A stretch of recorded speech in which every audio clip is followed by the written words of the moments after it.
Assalamualaikum warahmatullahi wabarakatuh.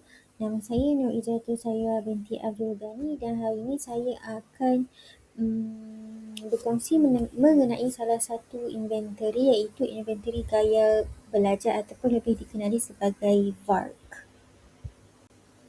Okey. Inventory gaya belajar ialah alat penilaian bertujuan untuk menentukan cara seseorang memproses dan menerima data yang paling berkesan. Inventory ini dicipta oleh Neil Fleming pada tahun 1992 menilai 4 kategori utama iaitu VARK. V adalah visual ataupun penglihatan yang diperoleh melalui penglihatan, manakala A ialah auditory, pengajaran yang dilakukan melalui pendengaran, dan R, read ataupun write, belajar dengan membaca dan menulis, dan yang terakhir sekali adalah K iaitu kinestetik, pembelajaran yang diperoleh daripada pengalaman fizikal ataupun pergerakan. Jadi tujuan utama inventory ini adalah untuk mencari kecenderungan belajar individu, membantu guru dan pelajar membuat strategi pembelajaran yang sesuai dan meningkatkan kedua-dua keberkesanan dan motivasi untuk belajar.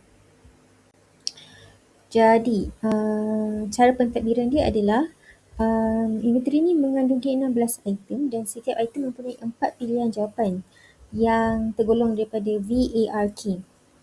Responden boleh memilih lebih daripada satu jawapan jika kedua-duanya sesuai dengan diri mereka, dan tempoh masa menjawab antara 10 hingga 15 minit sahaja. Okey. Di sini setiap item dalam soalan selidik VARK mempunyai jawapan yang mewakili salah satu subskala. So ada V, A dan R, K. Bila seseorang menjawab, setiap pilihan jawapan diberi satu mata selepas semua soalan dijawab. Jumlahkan bilangan jawapan yang mewakili setiap kategori. Jadi satu jawapan adalah satu mata. Nilai skor tertinggi menunjukkan subskala dominan iaitu gaya pembelajaran utama. Jika dua atau lebih skor hampir sama tinggi, pelajar tergolong dalam multi-model learner. So, sini adalah cara penilaian skor. Setiap satu jawapan mewakili satu markah dan setiap item boleh jawab satu ataupun dua jawapan. Okey, saya akan menghuraikan dan memberi penerangan berkenaan setiap huruf dalam VARK tu lah.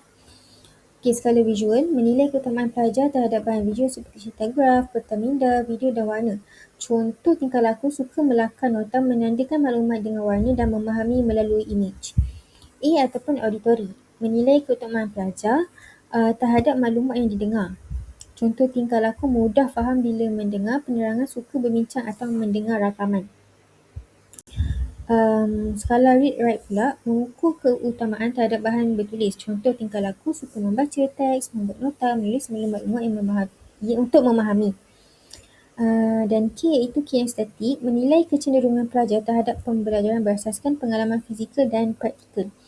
Contoh tingkah laku belajar melalui membuat sendiri ataupun eksperimen, simulasi atau kerja di lapangan. Okey, konsep multimodal adalah di mana seseorang individu dia mempunyai lebih daripada satu cara belajar. Okey, itu adalah multimodal. Jadi kesimpulannya di sini, VARK bukan mengukur tahap kecerdasan tetapi dia adalah tentang pilihan ataupun preference secara belajar. Dan VARK juga digunakan untuk kesedaran diri.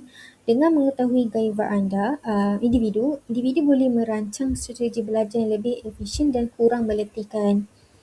Dan VARK ini juga berfungsi dan bagus untuk guru-guru kerana guru ataupun cikgu boleh mempelbagaikan teknik pengajaran supaya semua jenis pelajar VAR ataupun K mendapat manfaat yang sama dalam kelas. Itu sahaja daripada saya. Terima kasih.